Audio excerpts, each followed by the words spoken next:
Cameroun après sa prison, Sébastien Ebala vomit du feu sur Paul Biya et envoie un signal fort aux Camerounais après sa sortie de prison, où il a pour avoir demandé aux Camerounais de manifester pour réclamer le départ de Paul Biya. L'activiste Sébastien Ebala, qui a vu la liberté vendredi 27 mai 2022, vient de publier un texte dans lequel il règle ses comptes à Paul Biya et envoie un message de reconnaissance aux Camerounais vivant au pays, et plus particulièrement ceux de la diaspora. L'activiste ne fait pas dans la langue de bois, et ne passe pas par 4 chemins, pour tirer à boulet rouge sur le président camerounais, qu'il traite de tyran génocidaire momifié. Il martèle avec une verve caustique que Paul Biya usurpe le pouvoir. Je suis resté moi-même malgré les menaces du régime génocidaire. Ils m'ont même attribué une fameuse lettre que j'aurais écrite à un président de parti politique au nom de Paul Biya, qui usurpe le pouvoir illégalement. J'assume mon soutien aux autres combattants qui sont encore détenus arbitrairement dans les geôles infestes du génocidaire momifié. Paul Biya le tyran, a-t-il fulminé dans son texte. Pour finir, Sébastien Ebala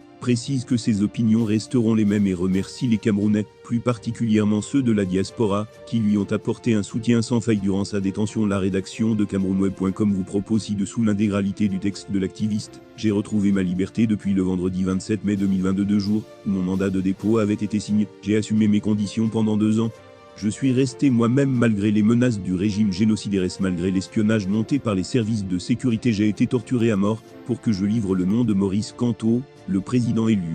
J'ai dit non, j'ai subi les coups des poings, j'ai été humilié, j'ai été déshumanisé pendant ce temps à la sécurité militaire par les hommes de Joël-Émile Bankouy en sa présence, et m'a fait comprendre qu'il pouvait me tuer et faire le rapport que l'opération s'est mal passée. J'ai assumé. Aujourd'hui je suis libre dans ma tête.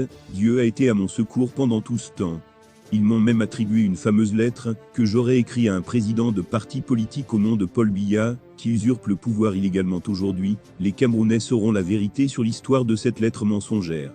Les responsables de cette mafia sont très bien connus. L'ONG, qui a géré mes audiences pendant ma prison, est bien le responsable, avec la femme qui est à la tête de cette association des malfaiteurs. Rien ne pourra me faire changer mes conventions. Ils m'ont pris 2 ans de ma vie. Aujourd'hui, Dieu merci, je suis sorti vivant.